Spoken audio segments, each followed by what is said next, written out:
to this second top of the hour. You're on KTN News Center, 10 a.m. until 10:30, bringing you up to date with what is making the headlines. And we begin with Nyeri County, where Nyeri Town Member of Parliament Mombasa Ngunjiri has, for the better part of this year, been deemed controversial, speaking his mind without care. Our Nyeri reporter Ibrahim Karanja caught up with him, and here is his take on happenings in the political scene. Towards the end of the year 2017, he was vocal. He actually came to the limelight for actually bringing out the conversation on the impeachment of Chief Justice Dr. David Maraga, of course, after the nullification of the presidential election last year. 1 year later, Nyeri Town Member of Parliament Ngunjiri Wambogo has still been in the headline, but this time for his Kiteleweka slogan, which has loosely been translated as being against Deputy President with the Nyeri Town Member of Parliament, and he now explains to us what informed some of the critical decisions, like I said earlier, he made in 2018. Asante sana. You are on KTN News. Thank you very, very much. To my first question, yes. Like I mentioned, you are against, actually you called for the impeachment of Chief Justice David Maraga. Yes. And most people thought you probably were, quote unquote, an attack dog for the president at that time. It even took the president's intervention to have you actually let go of that move. I'd actually gone to the JSC asking for a petition, which incidentally I never got a response on. And I wanted to ask to have a petition on the Chief Justice to challenge the way he made that decision, the process he followed to make that decision. And I think what happened was that the president, as my party leader, felt that maybe that moment in time could have used the issues. We were going into a repeat election, and I think his request to me was just, let's first stop this, let's first focus on the election, let's finish this election. And I think after the election, issues just took over and the country needed to stabilize, and it was important not to go into issues that were going to create divisions. So we just let that slide. You also mentioned the issue of Kiteleweka, and there has been a misrepresentation of that particular slogan and the idea behind it, the concept behind it. Kiteleweka is not about stopping the deputy president from becoming president in 2022. In fact, Kiteleweka is actually a Kiswahili word that means it will be understood. And what was happening was, we started the year in a very interesting way. We had just finished an election in October. We had a swearing in. So January was essentially when we began to work. And I think for me personally, what made me uncomfortable was a situation where we have started to work for the second term. Some of us were brand new members of parliament. And then all of a sudden, we're starting to talk about 2022. We had some of my colleagues in parliament now aggressively campaigning for the deputy president for 2022. And my problem was, guys, let's make something clear.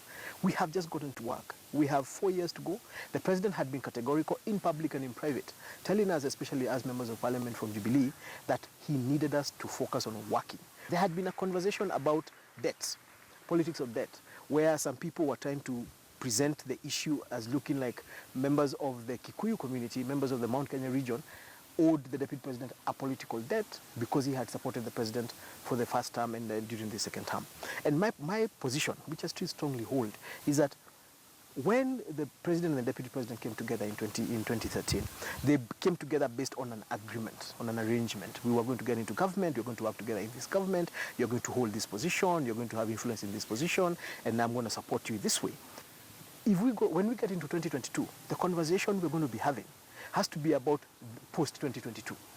We cannot make a political decision based on the past. We have to agree, you have worked together, and it's a good thing. We have seen that you can work. Now, we as Mount Kenya region, the person who was president from our region is retiring. We are going to support you. What is it that we are going to get in your government? Because when you came to support the president, Uhuru Kenyatta, in 2013, you got the deputy presidency, you got certain other positions. When you ask the region to support you, what is it that you're offering the region? Because politics is about interests. You conspicuously missed a meeting, a visit to the DP by Central Kenya leaders and Karen, and you were conspicuously absent for the DP's function here in Nyeri County.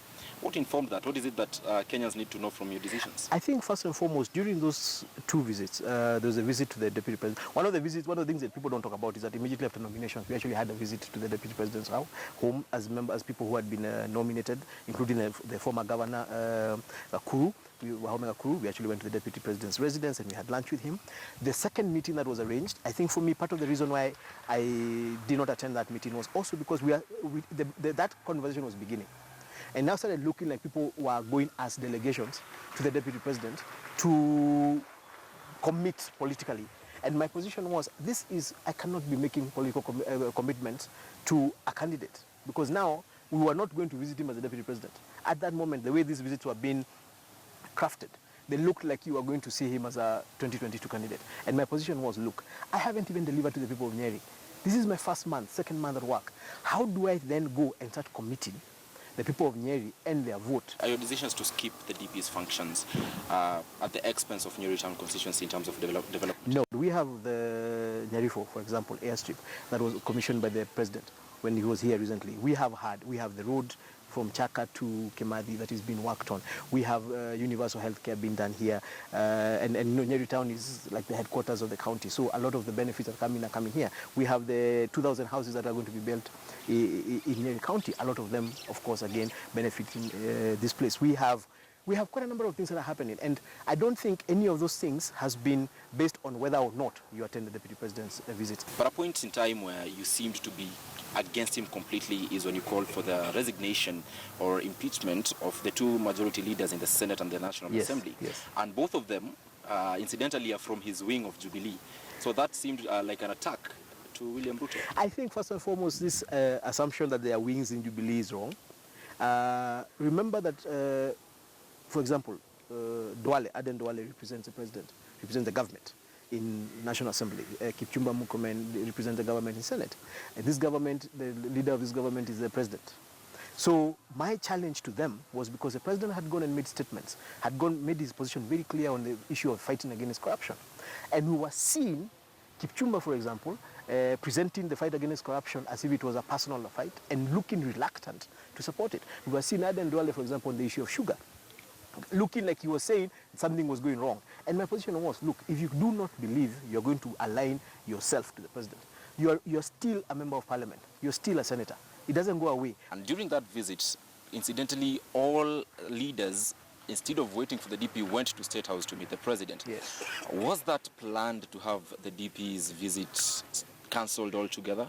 I have heard that position being taken by some people, that the reason we went to State House was to scuttle the Deputy President's visit. But then most people don't understand. The previous week, the President had been in Nyeri at Sagana, where he was hosting the finalists of the music festival. And during that visit, post that event just before he left to go back to Nairobi, we had a brief meeting with him, and we agreed that he was going to meet Nyeri leaders on several issues. And that reminds me, during that very visit, he made the famous statement, "My 2022 peak will shock you." Mm-hmm. That statement was in Kikuyu, in Nyeri Town constituency. Yes. From where you sit, what did that statement mean? You see, there had also been this assumption, and it happens a lot when the president is on his second term, so his final term, that he was going to be a lame duck president. And the statement he made in Nyeri Town was to clarify that look, guys, even I am going to have a voice in 2022. I will be going home, but I'll have a position. Let's now get away from politics and to issues affecting Nyeri Town constituency, and we start with security. There was that killing of a chief in Kamakwa, sadly. And after that, you came out strongly. You were actively involved in actually saying that you're going to restore the security of this area. After which we saw a complete overhaul of the security apparatus when Interior CS Fred Matiang'i came here. Yes. Probably what informed the decision for the overhaul? Is it that the officers then who are here, did they have issues? What informed the decision? I think first and foremost, it's true. When we lost our chief in the hands of gangsters, a critical decision had to be made, and part of it was I lobbied as a member of the National Security Council for National Security Committee, in Parliament, for the CS to actually come and find out what was happening. And he came and he had a security meeting. And I think the decision to reshuffle security officers had a lot more to do with realigning the security systems in the country, in the constituency, which is actually a sub-county. And you remembered to have actually called for the amendment of the Anti-Corruption Act this year. Probably moving forward to 2019, what do you expect from you as a legislator in terms of slaying the dragon of corruption? I think the first thing we're going to do is, and one of the things I'm actually working on a bill right now to make the judiciary accountable to Kenyans. there's something we don't seem to understand. For example, the executive is accountable to Kenyans, to Wanjiku as we call her. Why? Because every 5 years, Wanjiku makes a decision about who they want to run the executive. The parliament is accountable to Wanjiku. Why? Because again, every 5 years, parliament, Wanjiku makes a decision who they want in parliament. But who is the judiciary accountable to? Well, thank you so much, Mheshimiwa. Thank you for agreeing to speak to us. Well, that has been Nyeri Town Constituency Member of Parliament, the Honorable Ngunjiri Wambugu, of course, speaking about how to slay corruption come the year 2019. He says that there are loopholes that need to govern the judiciary that should be filled. He also vehemently opposes being against Deputy President William Ruto. But is he? Those are some of the things we shall be looking at next year. Of course, we shall be keeping track of all his movements just to bring it to you. Everything else shall be happening. That has been that candid conversation